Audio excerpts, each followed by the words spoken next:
Bom, pessoal, 1h32, né? Vamos começar o seminário. Aureliana, agradeço demais a sua iniciativa de compartilhar o seu doutorado do sanduíche com a gente, né? Aproveito a boa sorte para você para terminar seu doutorado. Agradeço demais outra vez a sua participação aqui, dando uma palestra, tá? Pessoal, a Aureliane aqui é nosso colega de doutoranda aqui no Computação Aplicada, no INPE, né? E durante o doutorado, ela fez um doutorado de sanduíche em Madison, nos Estados Unidos, no instituto chamado Cooperative Institute for Meteorological Satellite Studies. Tá? Então, ela fez pesquisa foi orientada por John Centineo, do National Oceanic and Atmospheric Administration, NOAA, né? Então, ela usa técnicas de IA e Transfer Learning para prever a parte meteorológica, né? Atualmente, ela é tecnologista no INPE, no CPTEC. Ela integra o grupo de nowcasting, né? E ela trabalha com desenvolvimento de produtos meteorológicos baseados em dados de observação para fazer previsão de curto prazo. Eliane, microfone é seu. Muito obrigado outra vez.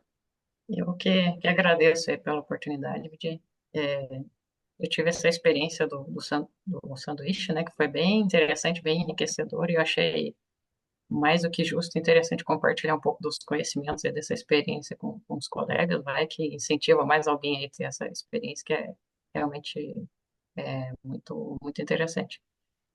Então, como o Vijay já falou um pouquinho, né, sobre foi a pesquisa do meu doutorado do sanduíche, onde eu explorei técnicas de transfer learning para fazer previsão meteorológica, mais especificamente de descargas elétricas a curtíssimo prazo. Essa pesquisa, então, ela foi orientada pelo John Centineo, da NOAA, e teve também a orientação dos meus orientadores aqui do Brasil, o professor Leonardo Santos e a Isabelle Costa. Bom, então, descargas elétricas são eventos que acontecem com uma relativa frequência e trazem consigo alguns riscos associados, tanto econômica quanto socialmente. Os setores, por exemplo, de aviação e transmissão de energia são afetados e tem uma preocupação constante com esse tipo de evento. No Brasil, estima-se que entre 50 a 100 milhões de descargas elétricas no bem-solo acontecem todo ano, então, uma quantidade significativa. As previsões de tempo a curtíssimo prazo seriam uma forma que a gente teria aí para poder antever esse tipo de evento e tentar mitigar todos os impactos associados.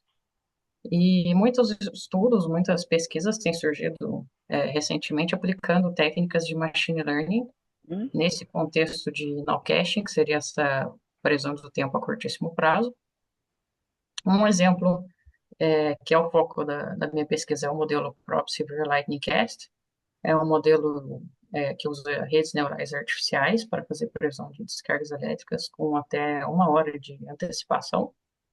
Foi desenvolvido originalmente para fazer previsões para a América do Norte. Mas a gente tem alguns problemas associados aí com essa aplicação de técnicas de machine learning, porque normalmente são técnicas que requerem uma grande quantidade de dados para fazer o treinamento dos Eu deixei modelos. pra ligar Então, essa isso hora que você voltar.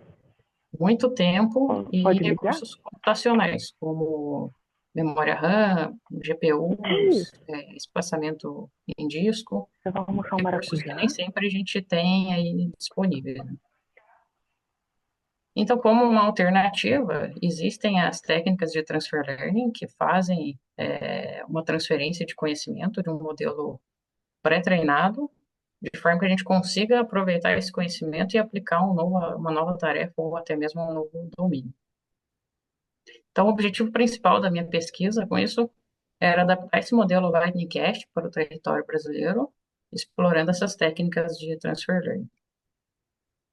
Essa foi a nossa área de estudo definida, de forma a compreender todo o território brasileiro. Se vocês observarem, essas linhas em amarelo representam a divisão do território. A gente teve que fazer uma subdivisão em patches, né, que seriam subgrades.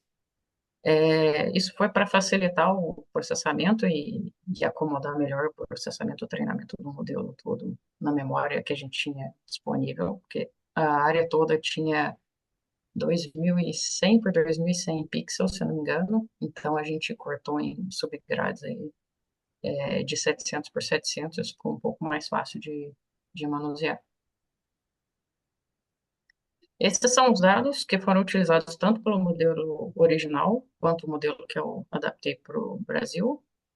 Ah, então, basicamente, o modelo recebe 4 canais de entrada, são canais do sensor ABI do GOES 16, 2 de canais de refletância, mesmo 2 de temperatura e de brilho, com diferentes resoluções espaciais, e tem uma resolução temporal de 10 minutos. No caso, eu peguei a varredura do full sector do GOES 16, porque ele abrangia a parte da América do Sul também, que era o que eu precisava. O meu dado-alvo, né, usado para fazer o treinamento do modelo, foram grades de densidade de descargas elétricas geradas a partir do sensor GLM, que é o Geostationary Lightning Mapper, e foram feitos, então, acumulados para os próximos 60 minutos, e eu tive que aplicar um filtro de forma a pegar apenas grades que tivessem apenas pelo menos 2% de pixels não zerados. Isso foi para tentar facilitar a convergência do modelo durante o treinamento. O John Centineo também aplicou uma metodologia bem similar no modelo original, e eu mantive essa abordagem no modelo adaptado também. A resolução temporal do dado-alvo também é 10 minutos. Aqui, só para ilustrar como foram os meus conjuntos de dados, né, treinamento, validação e teste dos modelos, o meu conjunto de treinamento tinha cerca de 9.000 amostras de 66 dias diferentes do ano de 2020. O de validação, um pouco mais de 1.600. E o conjunto de teste tinha cerca de 5.500 amostras de 34 datas diferentes, já do ano de 2021. Só um comparativo, vocês podem ver que eu usei menos de 10.000 amostras no meu conjunto de treino, enquanto o modelo original do John foi treinado com mais de 75.000 amostras. Então, ele teve um custo computacional e de tempo bem mais alto para gerar todo o conjunto de treino dele. Eu achei interessante trazer aqui para vocês também o formato de dados que eu precisei utilizar lá. Apesar de serem apenas 9.000 amostras do meu conjunto de treino, ainda assim eram dados relativamente grandes, né? Então, eu precisava gerenciar melhor a questão da leitura e do uso de memória. Então, eu utilizei o mesmo formato que o John já estava utilizando para o modelo original lá, que são esses TF Records. É um formato específico do TensorFlow, que foi a biblioteca que a gente utilizou para toda a parte de definição da arquitetura do modelo, de treinamento e toda a avaliação também dos resultados. Então, esse formato TF-Record ele é bem interessante, é um formato de arquivo binário, que ele é otimizado para esse armazenamento de dados grandes, né, e de forma eficiente. E esse formato ele contém exemplos, podem ser múltiplos, né, e de forma serializada. Aqui eu trouxe um diagrama bem simples, só para ilustrar. Então, o TF-Record ele pode conter um ou mais exemplos, sendo que cada exemplo é um mapeamento chave-valor, como se fosse um dicionário, onde a gente aponta o relacionamento entre uma string e uma feature. Podem ser uma ou mais features dentro de um exemplo, e essas features elas têm algumas opções de tipos específicas, né, dentro da biblioteca. No caso, a gente pode ter uma feature que é do tipo byte, float ou integer. Aqui eu trouxe um trechinho dos meus códigos para tentar ilustrar mais na prática como que isso é feito. Então, para eu criar o meu exemplo aqui nesse método createExample, eu aponto as minhas features, né? No caso, são os 4 canais do GOES como entrada, o meu dado de saída aqui, que é aquela grade de densidade de descargas elétricas, que é a minha saída, eu coloco tudo junto num exemplo. Na hora de apontar as features, eu faço aquela definição de qual que é o tipo da feature, no caso que é bytes, que eu estou usando para tudo. Então, tem aqui o meu exemplo criado. E na hora de fazer a escrita mesmo desse exemplo, eu faço a abertura da escrita com esse método de Record Writer. Vou apontando aqui as minhas features antes de criar o exemplo. Eu crio um tensor de cada canal, serializo esse tensor, aí chamo aquele meu método create example, que foi o que eu mostrei para você no slide anterior, e faço a escrita desse exemplo que já está serializado. Então, aí, com isso, eu tenho vários arquivinhos TF Records criados no meu disco para poder ler e fazer o treinamento do meu modelo depois. Aí, para fazer a leitura desses dados, e já pensando no treinamento do modelo, eu preciso agrupar esses dados todos num dataset para permitir a leitura e o treinamento do meu modelo. Para isso, eu usei essa classe, a TF Record Dataset, também do TensorFlow, obviamente, que ela é usada para fazer essa leitura e processamento dos arquivos TF Records de forma bem eficiente a partir dessa API TF Data, que oferece essa opção de leitura mais escalável, digamos assim, para treinamento de modelos Deep Learning. Então, para a gente criar o nosso dataset, basicamente eu chamo essa opção TF Records Dataset, passando os meus arquivos, os paths todos. E o importante aqui de destacar é que eu tenho que chamar uma função que faz o parse, né, que faz a interpretação desses dados na hora que eu estou montando o meu dataset. Então, aqui eu trouxe essa funçãozinha parse, só para ilustrar, bem simples. Basicamente, ela faz a identificação de cada feature que está por trás ali do meu exemplo dentro do meu TF Record, né, para poder permitir a leitura desse dado na hora de treinar o meu modelo. Uma outra coisa aqui importante de mencionar é que eu também aponto o tamanho do batch, do tamanho do lote de leitura que eu vou fazer na hora de fazer a leitura desse dataset. Então, isso que me permite flexibilizar o processamento e a leitura, né, de acordo com o tanto de memória que eu tenho disponível na máquina, de forma a fazer o melhor gerenciamento dos recursos e conseguir aí, proceder ao meu treinamento sem maiores problemas, mesmo tendo um dataset bem grande. Essa aqui é a arquitetura do modelo original, foi exatamente a mesma que eu utilizei no modelo adaptado, até porque a ideia não era fazer nenhum ajuste de arquitetura, mas aproveitar o mesmo modelo, só fazendo realmente a transferência de conhecimento e um ajuste fino desse conhecimento para o novo domínio. Então, essa é uma arquitetura de rede neural artificial, que é a UNet, baseada em camadas convolucionais. Tem esse nome por causa desse formato em U.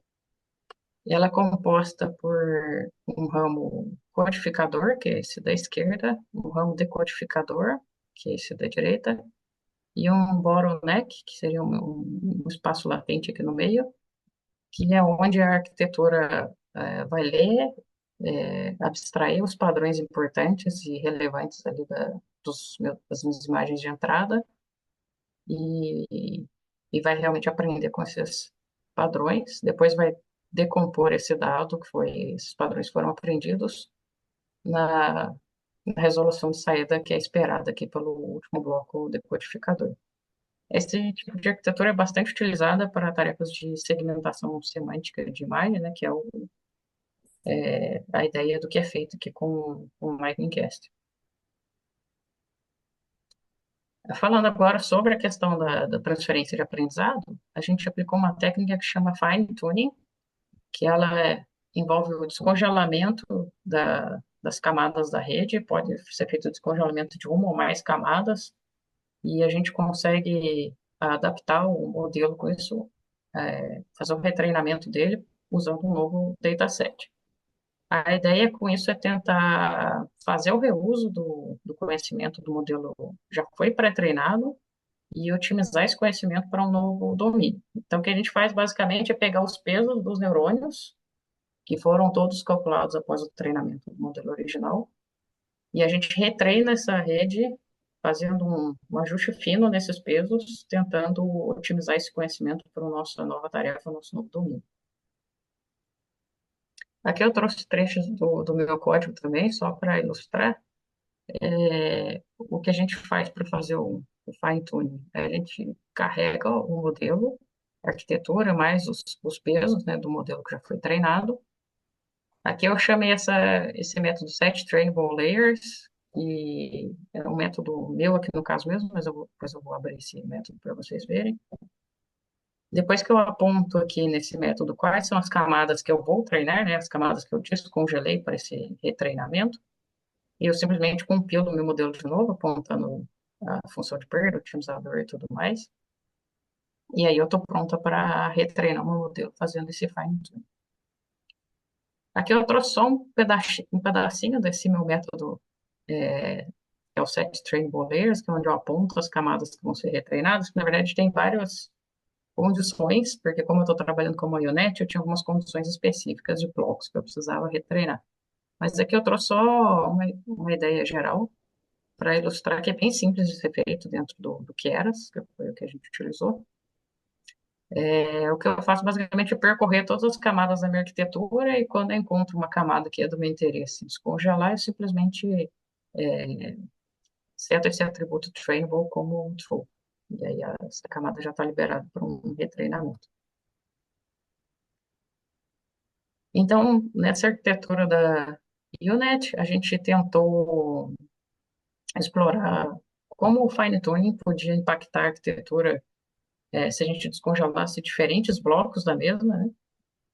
Então, eu apliquei diferentes abordagens em cima disso. Eu tentei fazer o descongelamento apenas desse último bloco decodificador, que está aqui destacado em vermelho. Depois, numa segunda abordagem, eu tentei descongelar tanto o último bloco decodificador como o primeiro bloco codificador. Tentei descongelar só o Voronek, que é o miolinho aqui da arquitetura. Tentei também descongelar todo o bloco codificador mais o Bottleneck. O Bottleneck mais o bloco decodificador inteiro. E por último, que era a proposta principal, fazer o fine-tuning da arquitetura como um todo. Então, descongelei todas as camadas e retreinei o modelo por inteiro.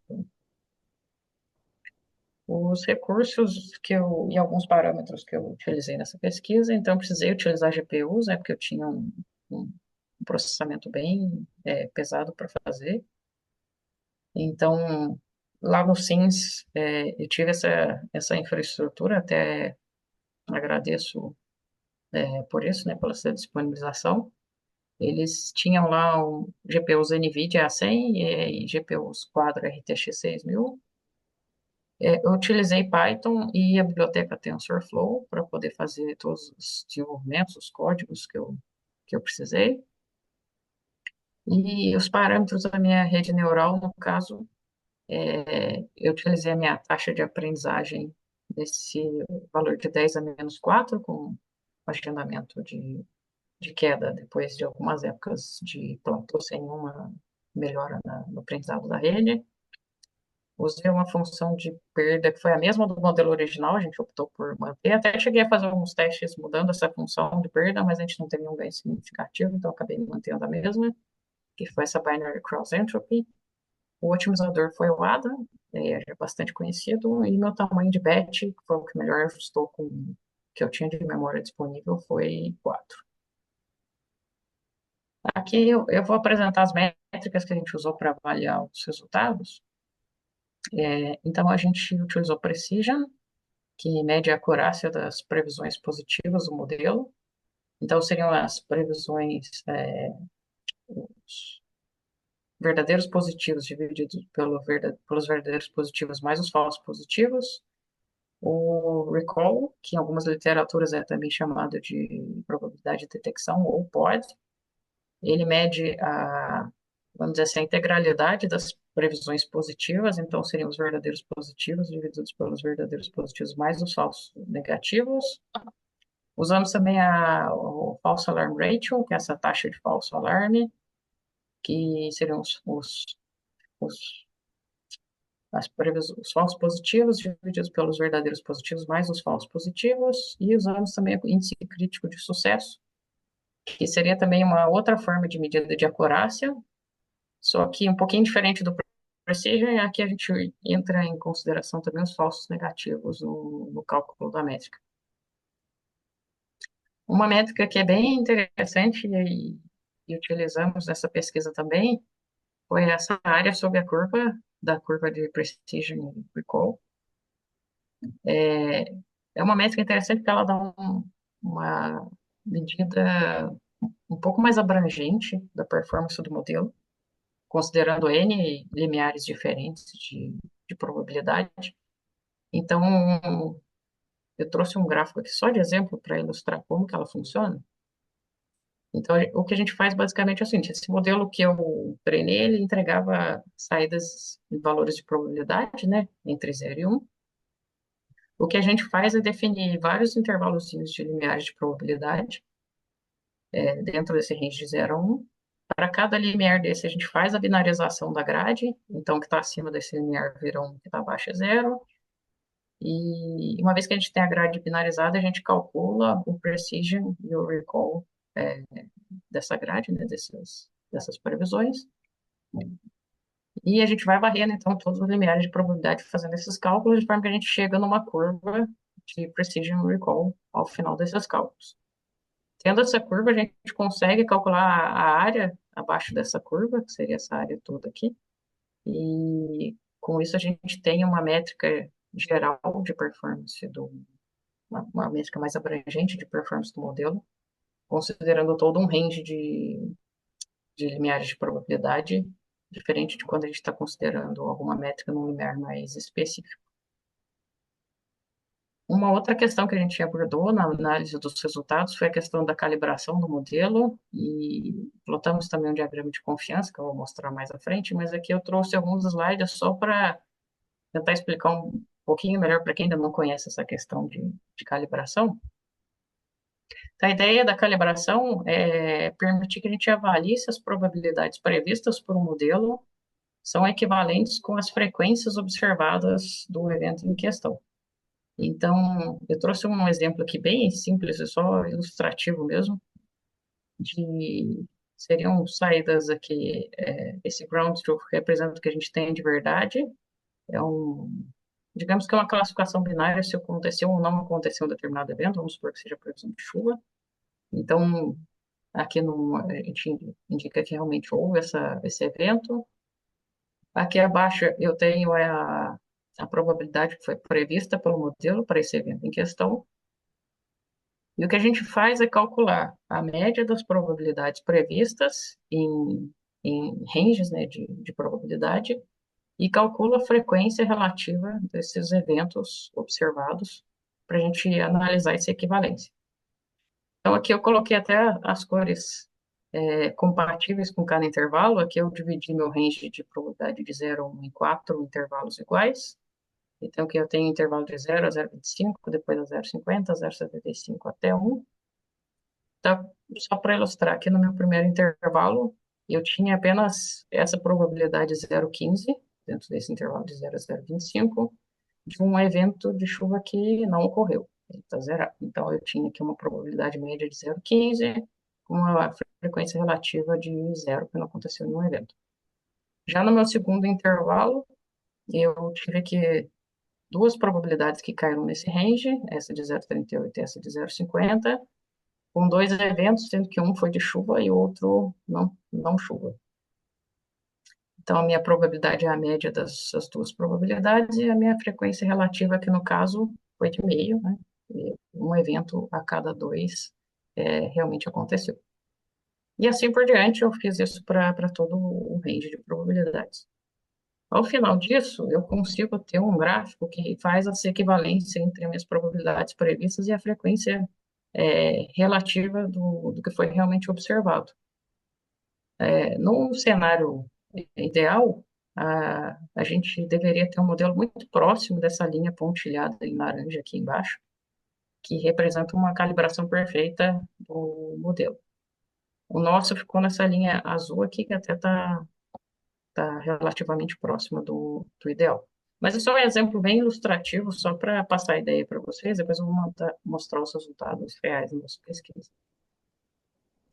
Então, aqui eu já começo mostrando alguns resultados. Aqui foi aquela ideia de explorar o descongelamento de blocos diferentes da arquitetura e avaliar o impacto disso na performance do modelo. Então, aqui a linha tracejada em vermelho representa o desempenho do modelo original. Então, esse modelo original, aquele modelo que foi desenvolvido e treinado para os Estados Unidos. Eu peguei esse modelo sem ajuste nenhum, gerei resultados para a área do Brasil e tive esse desempenho aqui de 0,64 naquela métrica da área sobre a curva de Precision Recall e de 0,40 aproximadamente no índice crítico de sucesso, considerando um limiar de probabilidade de 35%.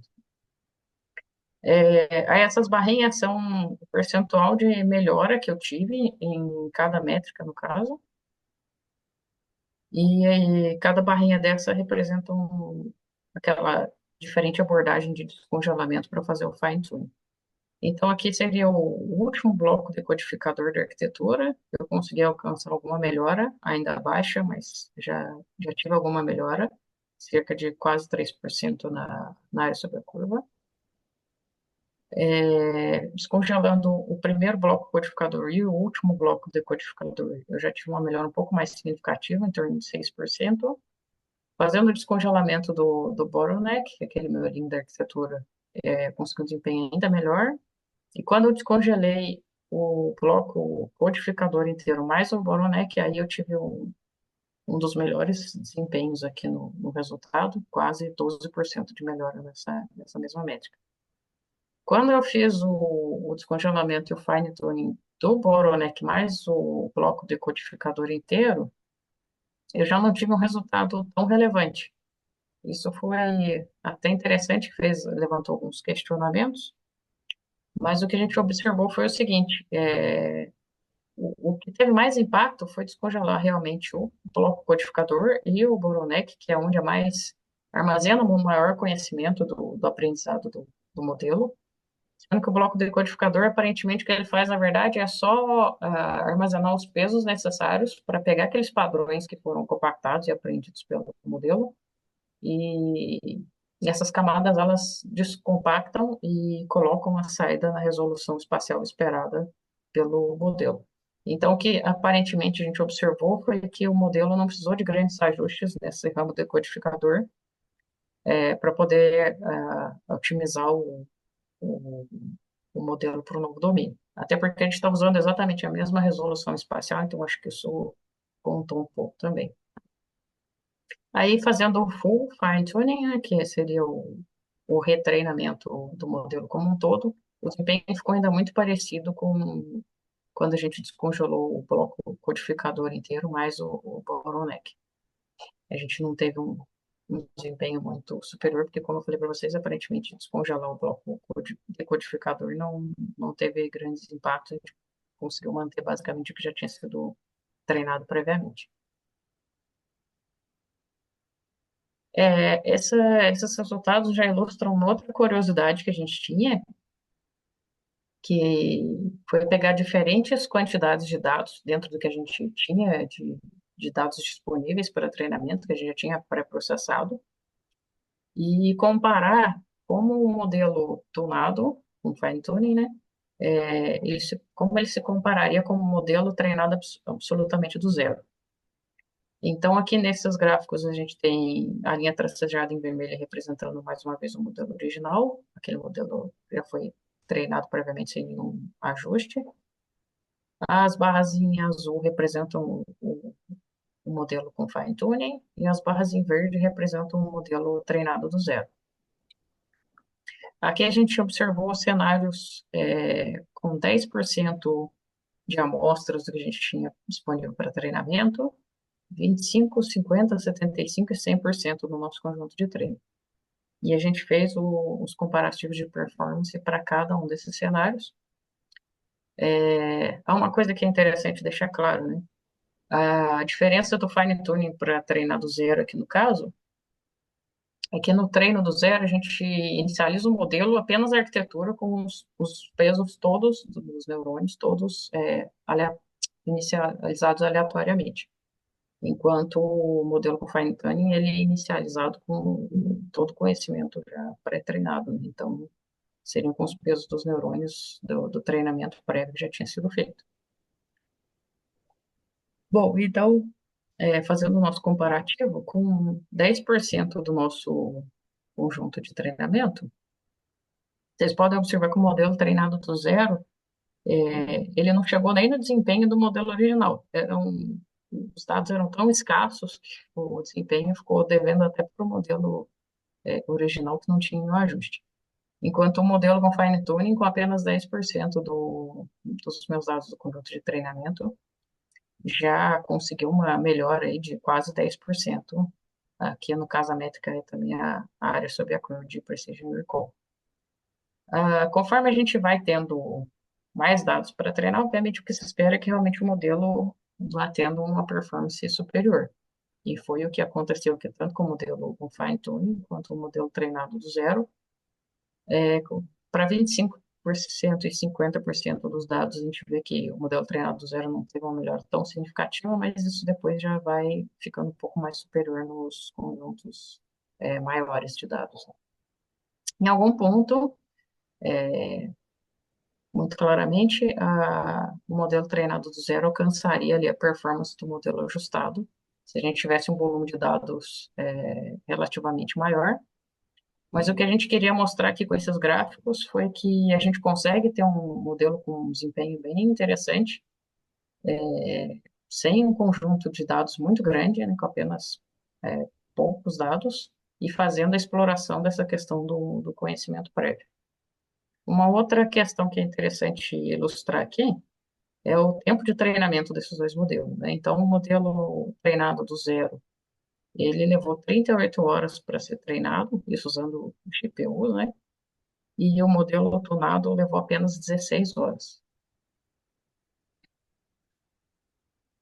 Essa imagem é para ilustrar os resultados de forma mais espacializadas. Então, esse aqui seria o índice crítico de sucesso para uma probabilidade de 35%.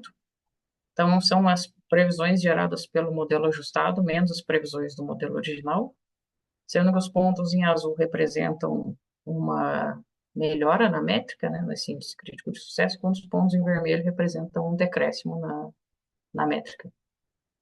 Então, vocês podem observar que, apesar de a gente ter alguns pontos em vermelho, onde esse resultado decaiu um pouco, para a maior parte da nossa área de estudo, a gente conseguiu obter uma melhora nesse modelo ajustado. Aqui a gente tem dois diagramas interessantes para ilustrar os resultados, seria do modelo ajustado contra o modelo original também. Então, aqui à esquerda eu tenho o diagrama de performance, ele traz a probabilidade de detecção aqui no eixo Y, o success ratio aqui no eixo X, que seria... Success ratio é meio que o complemento do false alarm ratio que eu mostrei para vocês. É 1 menos esse false alarm ratio. E aqui no fundo do diagrama de performance, a gente tem o índice crítico de sucesso, que seriam esses tons de azul. Então, quanto mais escuro o tom de azul, a maior o valor do nosso índice crítico de sucesso, aqui no caso. Essas curvas, elas têm umas bolinhas, eu não sei se está dando para vocês verem os valores aí no detalhe, mas são limiares de probabilidade nos quais a gente observou a performance dos dois modelos, o modelo original que está na curva laranja e o modelo tunado que está na curva vermelha.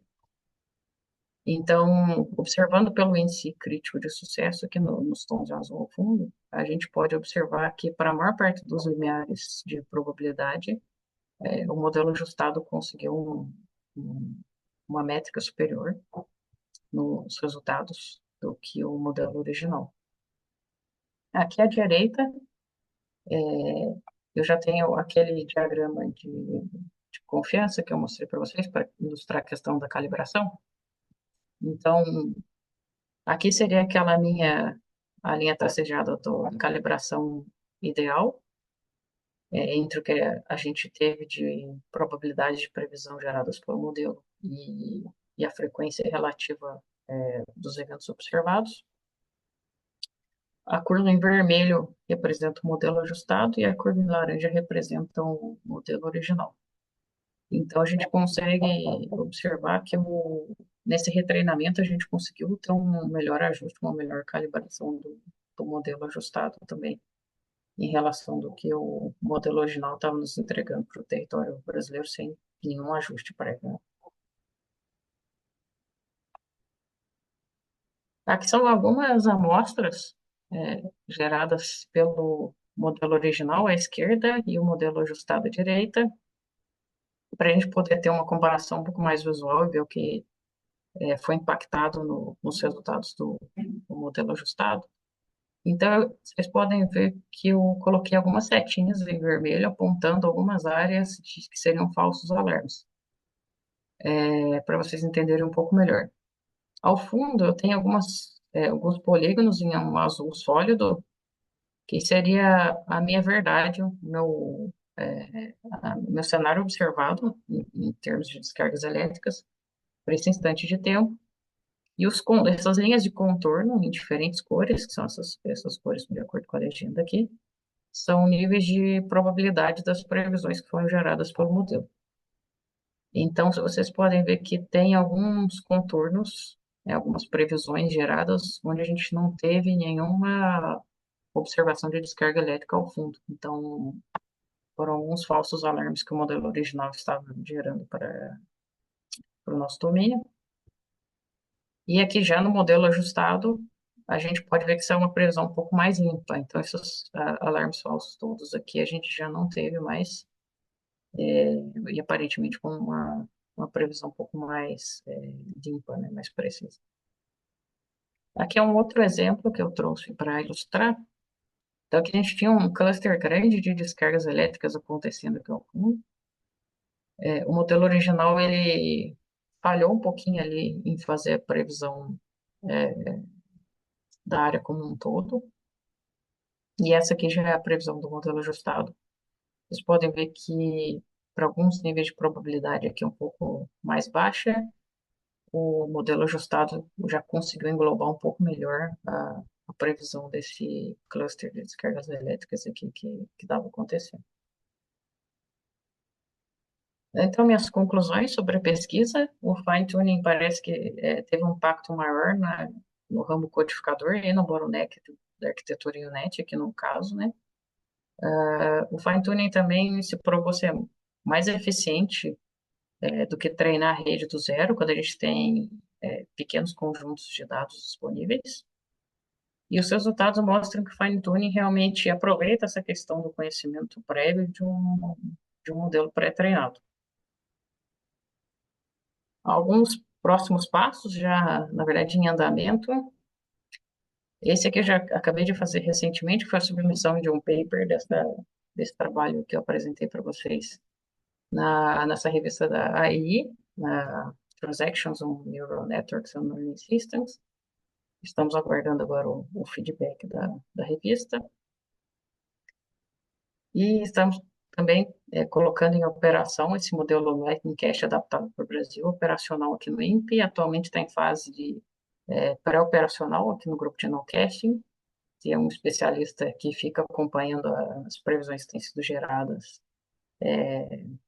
near real time, né, quase que em tempo real. Assim que a gente chegam os dados do GOES aqui para a gente já gera as previsões e ficam disponíveis são previsões para sempre para a próxima 1 hora.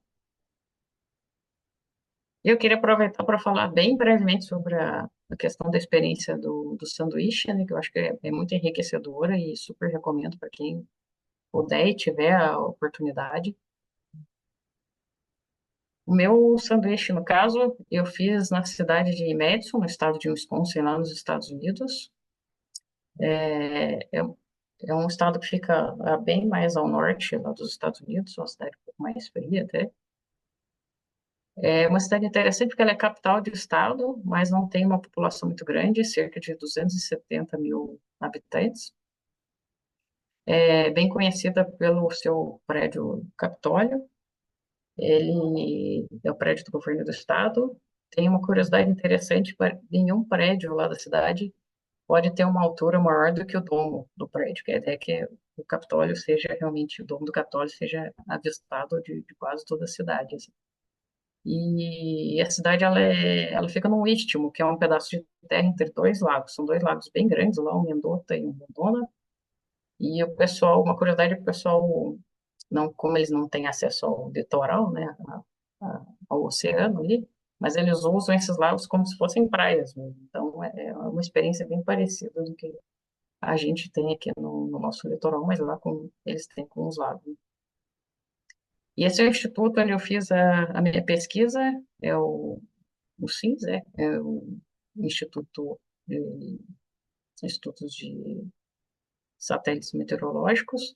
É um instituto que foi criado em 1980 em parceria, uma parceria da NOAA com a Universidade de Wisconsin, lá de Madison, e tem estudos bem focados nessa questão de clima, tempo, e também na parte oceânica. Eles têm vários pesquisadores lá nessa área.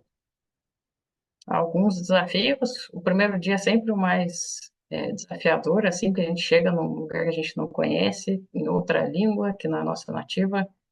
Cheguei num apartamento que não tinha mobília, claro que eu já sabia disso previamente, mas sabia que ia ser um desafio para cuidar de tudo, ainda mais que eu fui com a família, então fui com o marido, fui com meu filho, tinha 3 aninhos na época ainda.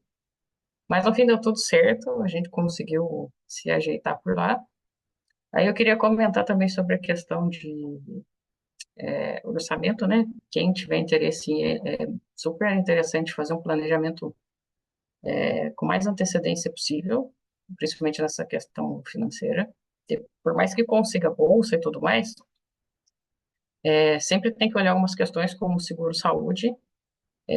No caso, dependendo da instituição, eles têm um seguro-saúde que é obrigatório deles lá, como é no caso da Universidade de Wisconsin.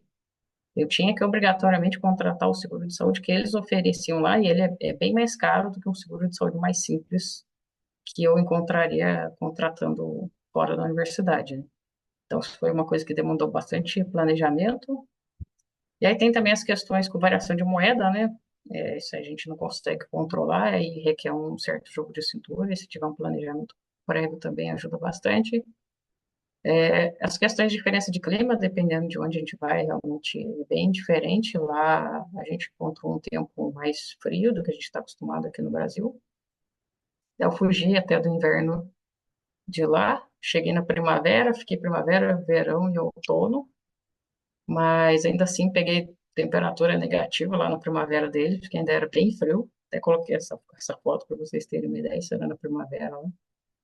E tivemos um susto também com alertas de tornado, que às vezes acabam acontecendo por lá, mas graças a Deus foi só um alerta, não foi nada demais. E o mais interessante, que são os destaques dessa experiência, né? Que eu realmente super recomendo a experiência por conta desses destaques todos, que são a questão principalmente do conhecimento científico. A gente aprende muito numa experiência como essa, porque a gente está ali focado com um outro pesquisador que tem uma bagagem de experiência já também muito grande, e às vezes é bem diferente do que a gente está acostumado aqui. Então, isso agrega muito no nosso conhecimento. Foi uma oportunidade muito legal também de praticar e melhorar o inglês, principalmente a conversação, né? Porque lá a gente realmente está imerso nesse ambiente em outra língua, então a gente precisa realmente praticar e melhorar. Foi o meu caso, que assim, já estava um pouco até enferrujada e deu para melhorar muito com essa experiência. Também é super interessante para ter contato com outras culturas. Normalmente, quando a gente vai para essas instituições de pesquisa, universidade, tem gente de vários outros lugares do planeta. Lá a gente conheceu muita gente da Índia, Japão, Coreia, N lugares diferentes, então isso foi também bem interessante. A gente acaba também tendo que melhorar nossas capacidades aí de adaptação, porque sempre tem alguma coisa que surge que você não tinha previsto e a gente acaba tendo que lidar com isso. E a experiência de visitar lugares novos também, que é super bacana. Então a gente conseguiu aproveitar para passear um pouquinho por lá e conhecer alguns lugares também. Isso foi bem, bem legal. Bom, acho que é isso que eu tinha para compartilhar com vocês da experiência. Eu fico super à disposição para quem quiser entrar em contato depois e quiser conversar sobre isso também, o que eu puder ajudar, eu fico à disposição. Eu queria agradecer, eu tenho que agradecer ao CIS, né, que é o instituto onde eu fiquei lá por me receber. Eles me deram todos os recursos que eu precisei, isso me ajudou demais. meus orientadores, o John Centineo, lá da NOAA, e o Leonardo e a Isabelle aqui do Brasil. E tenho que agradecer ao INPE por ter me possibilitado e me afastar nesse período e poder fazer essa pesquisa. E também o PRINT, né, o programa da CAPES, que foi essencial também para a questão da bolsa para eu poder fazer o sanduíche. É isso, eu agradeço pela oportunidade e fico à disposição. Quem quiser entrar em contato, aqui tem os meus e-mails do INPE, o particular. Eu deixei aqui também o link do meu GitHub com esses códigos do Lightning Cash adaptado para o Brasil. Quem quiser dar uma olhadinha, quiser aproveitar alguma coisa dessa questão da transferência de conhecimento, ou quiser entrar em contato, conversar, está à disposição também. Ok, Aurelio, muito obrigado aí pela palestra. E ótimo você compartilhar a experiência de viver fora, né? Que eu acho que é uma grande experiência. Né? Foi um ótimo esse recado para os alunos que aventurarem para fora. Estados Unidos é realmente complicado. Uma vez eu fui para a É, cola no College Park, 6 meses, e os caras ficaram malucos porque eu não tinha seguro-saúde. Eles entraram em nossa, pânico, né? Entendeu? Mas tudo bem, não deu nada errado. deu tudo certo, É, então. tudo certo. Antes de passar perguntas para os alunos, ou para quem está assistindo, acho que Léo também está aqui, dois comentários. Um é formatos, né? Formatos metrológicos, que eu tinha um pavor antes, porque eu trabalhei com decodificador GRIB aqui Sim, no. Eu era do CPTEC há pouco tempo, trabalhei com o Gilberto Câmara, quando estava sendo instalado a CPTEC. E depois também tive experiência de trabalhar com o modelo HIRLAM, High Resolution Atmospheric Model, porque eu tinha que trabalhar numa geração de atlas, de mapas de ventos e de ondas, né, para algumas áreas costeiras, e era grid proprietário, era diferente. Nossa, eu apanhei, mas hoje eu acho que esses formatos talvez sejam mais públicos, né? Ainda com essas linguagens Python, Java, talvez já tenha bibliotecas, né? Porque antigamente a gente ouvia falar do HDF, NetCDF, GRIB, é, agora eu conhecia esse, como é que chama? TF Records, né? é, esse TF Records é um formato que a biblioteca TensorFlow fornece justamente para a Aham, gente agrupar esses dados num formato que fique mais fácil para a biblioteca gerenciar esse entendi. tipo de leitura, né? Ainda mais quando a gente tem volume de dados muito grande e a Sim, memória não é tão grande assim. exato. Isso eu achei legal. Mas assim, o dado em si lá os dados de satélite eram NetCDFs mesmo, Ah, né, você ia perguntar. NetCDF. Então o que eu fazia era ler o NetCDF, que eu trazia num array, num Py, por exemplo, e Ah, depois a escrita do meu TF Records. Então aí depois você de já entendi. pré-processado tudo, aí eu criei uma base de TF Records que ficou minha Ah, base entendi. de treinamento de teste de validação. Entendi. Legal. Mas isso me ajudou bastante, assim, foi coisa que eu aprendi lá que eu achei legal compartilhar. Acho que talvez muitos já Ah, saibam, mas talvez alguns bom. não, acho que vale a Eu não pena falar. conhecia. De falar dos. Cheguei a trabalhar com NetCDF, né? Mas assim, HDF nunca trabalhei, GRIB trabalhei bastante. Mas é interessante. Outra coisa, quando você fala de modelos pré-treinados, eles são treinados para detectar que tipo de objeto, para você adaptar para. No meu caso, ele foi Ah, pré-treinado para prever descarga elétrica mesmo. Eu então continuei já com o era. mesmo, Entendi. já Entendi. era. Entendi. A diferença é que, assim, foi só o domínio espacial mesmo que mudou, Ah, porque eu entendi. mantive exatamente os mesmos tipos de dados, a mesma resolução espacial. O que eu mudei foi só o domínio. Então, o modelo ele já tinha sido treinado para fazer previsão para os Estados Unidos. Eu peguei esse conhecimento e fiz aquele retreinamento que eu mostrei, né, para Ah, o tá. Brasil, para minhas Sei, amostras sei. do Brasil. Entendi. É porque a gente está trabalhando com o pessoal do Pará sobre detecção de câncer de Papa Nicolau, né? A partir de datasets públicos, por enquanto. E o modelos pré-treinados que os alunos usam é qualquer objeto, sabe? Alguma imagem. Então não era Sim, especificamente. Por isso que era a minha curiosidade. entendi. Também tem esse tipo de transfer learning, né? O modelo que já foi Ah, pré-treinado com imagens no geral, e aí ele aproveita Sim, esse conhecimento e é mais claro, não. utilizado É muito mais. específico, né? Mas Nossa. aí é um pouco mais, talvez seja até um pouco mais trabalhoso esse retreinamento, porque é um Sim, sim. contexto diferente, né? Tá legal. Pessoal, agora com vocês aí para perguntar. Pô, DJ, Diga é, aí. tem algumas perguntas. Primeiramente, Opa, parabéns, Aureliano. Muito legal o seu trabalho. Experiência muito Obrigada. incrível, né? Imagino que vai ser fantástico. Eu trabalhei durante um tempo também com essa transferência de aprendizado, né? Eu percebi algumas coisas, né, durante um experimento que eu fiz. Eu trabalhei com desmatamento no Sentinel-2, em Rondônia. E eu queria saber se você teve também essa experiência, né, ou se, né, você passou por algo semelhante, que foi o seguinte: eu tinha algumas amostras de campo, né, que a gente coletou, e acho que as amostras eram de 2020.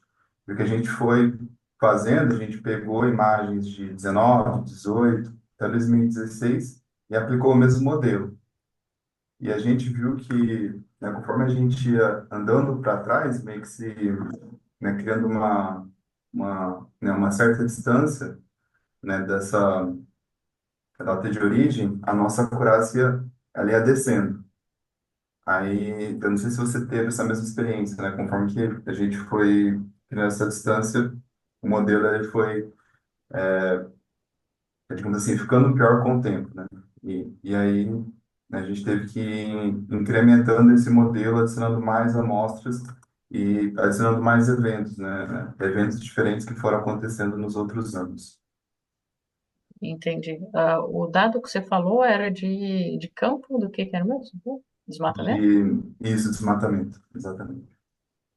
Eu acho que talvez sejam contextos um pouquinho diferentes. Desmatamento, não sei se talvez pela questão da evolução temporal, até que também faz parte do processo, né? Mas, assim, na questão da descarga elétrica, eu não cheguei a fazer avaliações ainda para longos períodos de tempo, assim, sabe, vários anos, para poder fazer essa análise de performance numa questão temporal um pouco mais longa para dizer se eu vou perder performance ou não. Talvez eu tenha que fazer, que acho que talvez foi o que vocês fizeram, você falou que foi agregando mais amostras, vocês devem ter retreinado o modelo com um conjunto de amostras maior para poder ir melhorando. Isso, exatamente. Eu imagino que eu vou ter que fazer alguma coisa nesse sentido também daqui a um tempo, porque o modelo meu foi treinado no final do ano passado, né? E eu acredito que com o tempo talvez eu tenha que, mesmo que eu aproveite o meu conhecimento prévio, mas que eu vá adicionando mais amostras e fazendo um retreinamento ali para melhorar esse meu modelo ajustado. Mas por enquanto ainda não posso compartilhar muito dessa avaliação de performance ao longo de um período de tempo maior. Perfeito. Era isso. Muito obrigado. Nada. Oi, posso fala, comentar? Léo. Olha, Opa, tudo bom? Oi, tô aqui. Boa tarde, pessoal. Você não Parabéns pode fazer para a pergunta, Eliane. Léo. Você não pode fazer pergunta Oi. para ela ainda. Deixa ela para defesa. Não, vou perguntar a parte que eu não entendi do trabalho. Não, ó, queria só comentar pro Felipe. Beleza, Felipe? Tudo Só certo. complementar aqui. Eu tenho outros alunos trabalhando com modelagem hidrológica, por exemplo. E aí, sempre que a prefeitura faz uma obra, isso mexe mesmo que seja só uma limpeza do canal do rio, isso mexe na dinâmica. Então, o que a gente viu é que a gente precisa retreinar mesmo, periodicamente, para fugir desse problema do domain shift, né? A gente precisa retreinar. E a gente pode usar o transfer learning para ajudar nesse retreinamento. Isso a gente não fez ainda. Ah, mas agora, com a sua sugestão, é uma boa. A gente pode analisar. Talvez seja melhor do que treinar do zero, né? Porque, como a Auri mostrou, mesmo quando você retreina com 100% dos dados, o transfer learning ainda é melhor. Por quê? Pela inicialização dos pesos, provavelmente, né? Então, você já herda conhecimento. A gente Exato. pode tentar ir por essa frente também. Ah, muito legal. Porque a gente viu, Léo, foi o seguinte, alguns anos, por exemplo, 2016, se eu não me engano, teve uma seca bem drástica, assim, que levou a ter mais áreas, né, cortadas. Suscetíveis. Então, a gente teve que incrementar e adicionar esses diferentes padrões, né? Uhum. Então, o nosso Sim, conjunto sim. de dados teve a amostra ali de 2016, 20, 18, bem diferente, assim, para dar esses diferentes padrões para o modelo, né? Uhum, uhum. Pô, com aprendizado supervisionado não tem jeito, né? Se você não incluir aquele padrão no treinamento, não vai ter milagre. Exato, exatamente.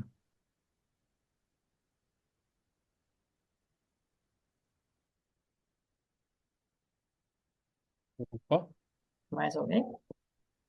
eu aqui, Aurelinha, tudo bem? Olá, Elvis, É o tudo bom? Vécio.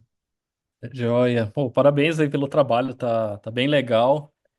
E eu tinha uma pergunta, ela tá mais relacionada até um pouco com o processo físico, né, dos eventos. É que, como a gente sabe, descargas atmosféricas, elas são fenômenos altamente não lineares, né? Tipo, qualquer tipo de variação que a gente tem ali nas condições da atmosfera alteram totalmente o como o sensor captou aquele evento em si. Eu vi que você usou diversos canais do GOES 16.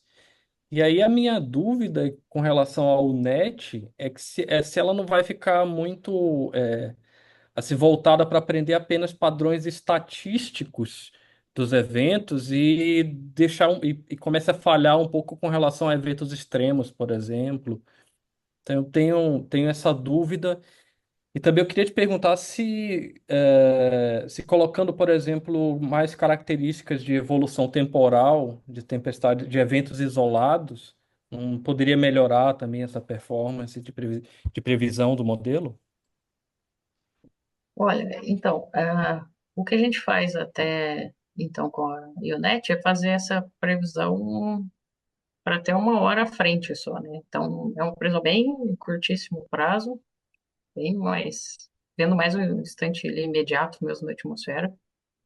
Então, o que o modelo ele tenta abstrair ali pelos canais do GOES, né?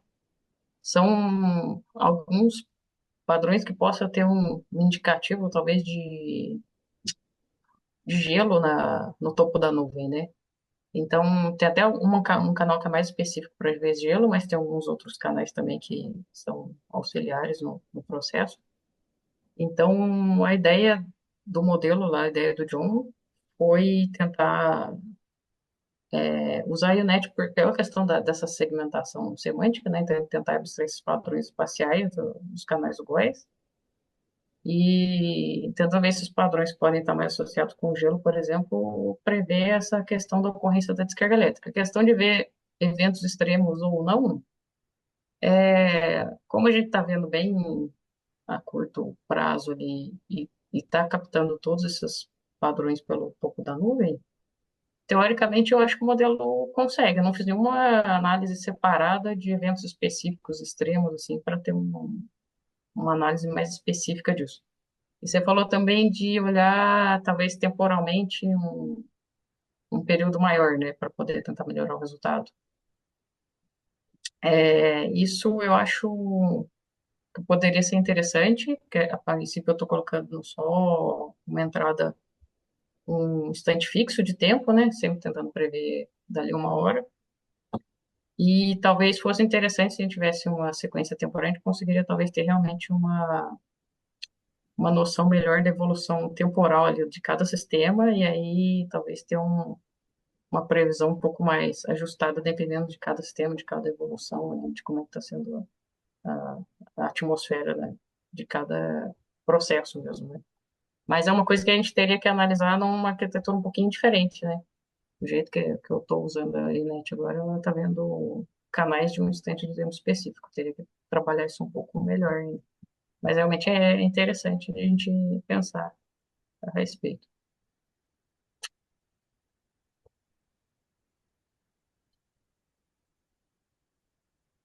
Mais alguém? Ah, eu tenho uma pergunta também, mais uma dúvida. Antes de mais nada, Aureliane, parabéns para você e para seus orientadores pelo trabalho. Dá para ver que ainda não está nem finalizado, né, da forma que você queria, mas tá bem interessante. Estão bem interessantes os resultados. Obrigada. A minha pergunta seria mais em relação se você, que a gente sabe, né, que os raios são um fenômeno que tem uma variabilidade, diferentes variabilidades, né, espacial, temporal, sazonal, etc.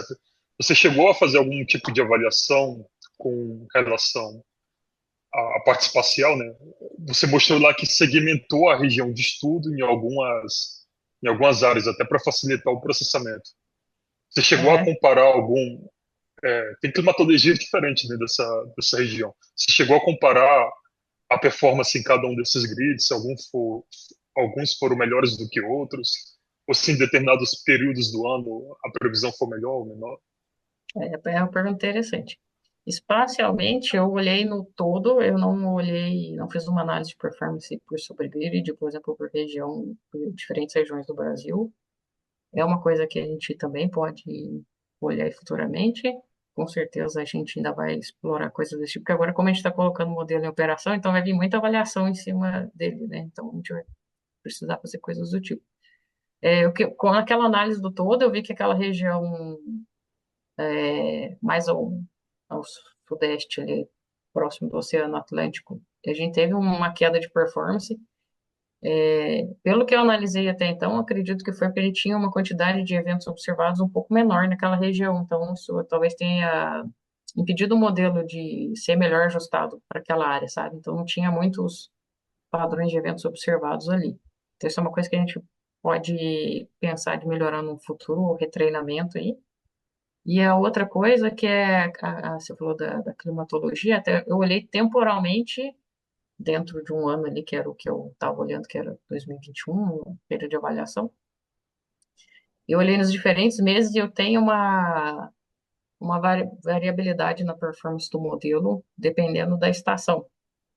Então, esse é um resultado que eu não apresentei para vocês, mas está em análise, a gente ainda está tentando entender melhor o que impacta nessa variabilidade nas diferentes estações, né? Porque a gente perde performance em alguns meses do ano, em outros nem tanto.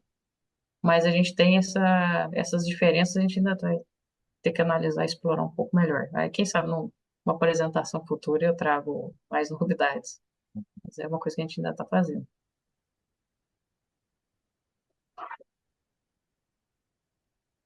Pessoal, mais alguma pergunta?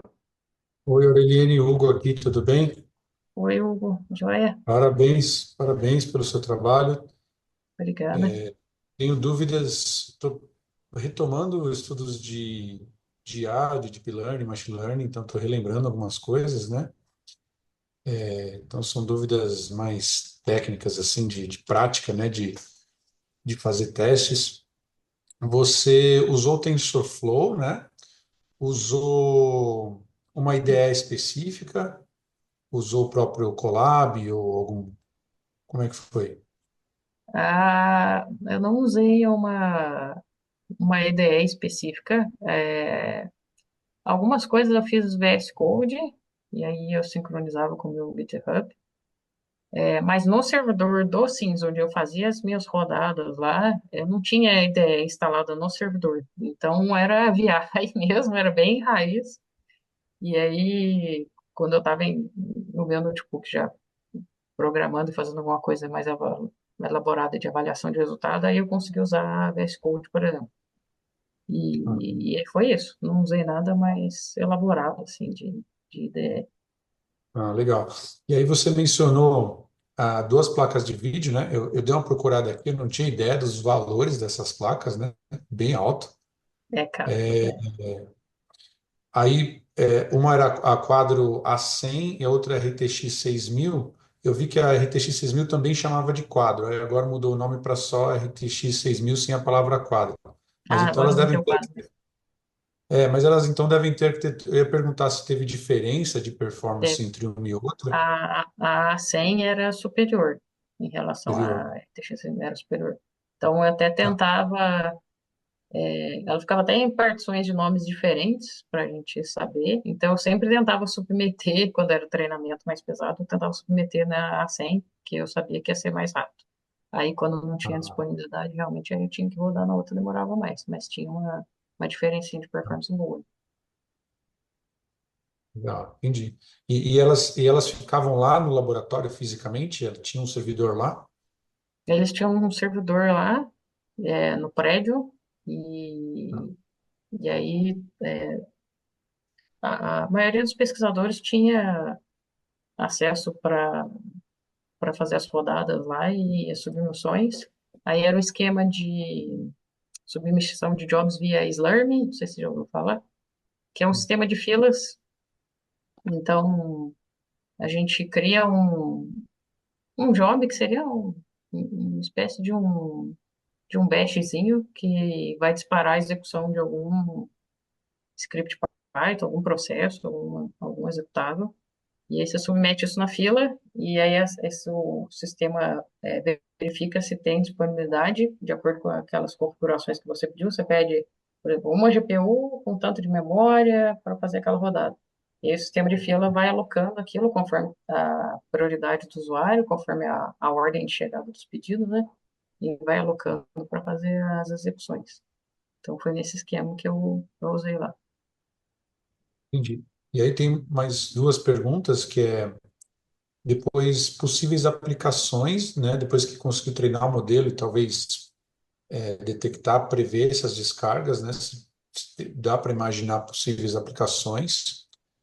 E eu gostei que você falou do processo do doutorado sanduíche, né? Como é que foi o processo para submeter para esse doutorado?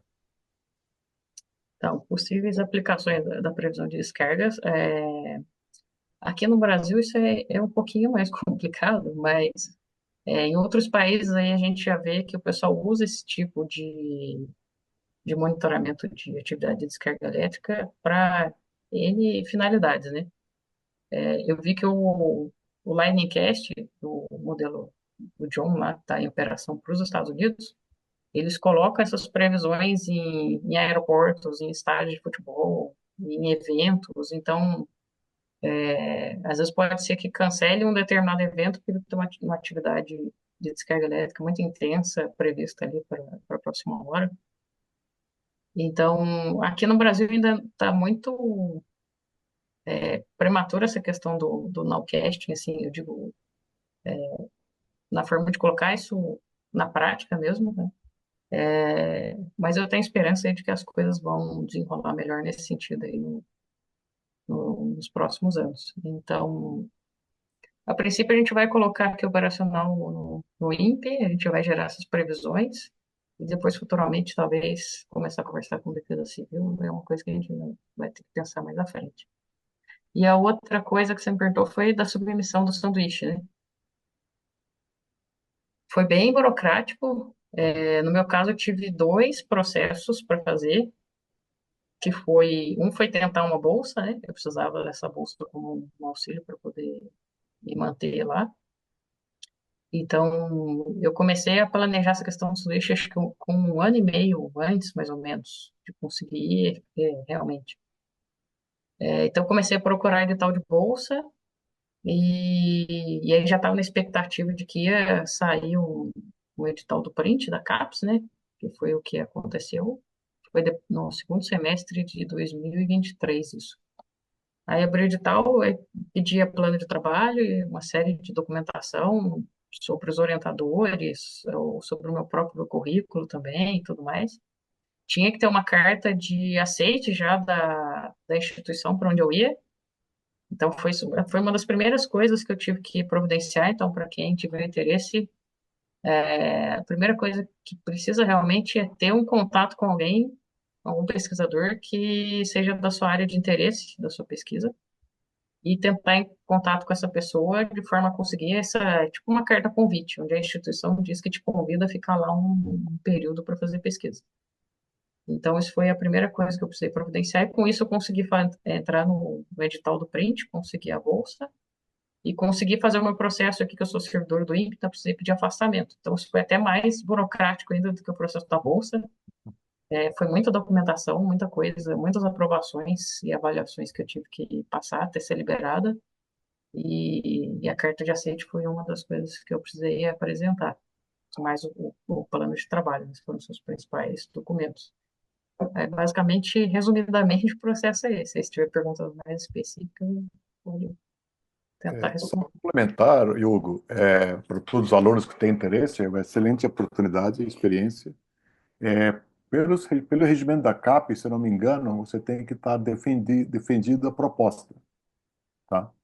Para Sim, depois, você tem qualificação e proposta, sim, só aí depois você tem que poder ir aí. Mas seria bom, como ela falou, como a burocracia é muito grande, né, você já começa bem antes da proposta, né, essas negociações com alguém, do pesquisador, né, estrangeiro, e começa, aí sim, já começa a burocracia, pelo menos, para não deixar para a última hora, entendeu? E aí, os créditos também acho que tem que estar concluídos já ou não? Sim, sim, sim, sim. Sim. sim.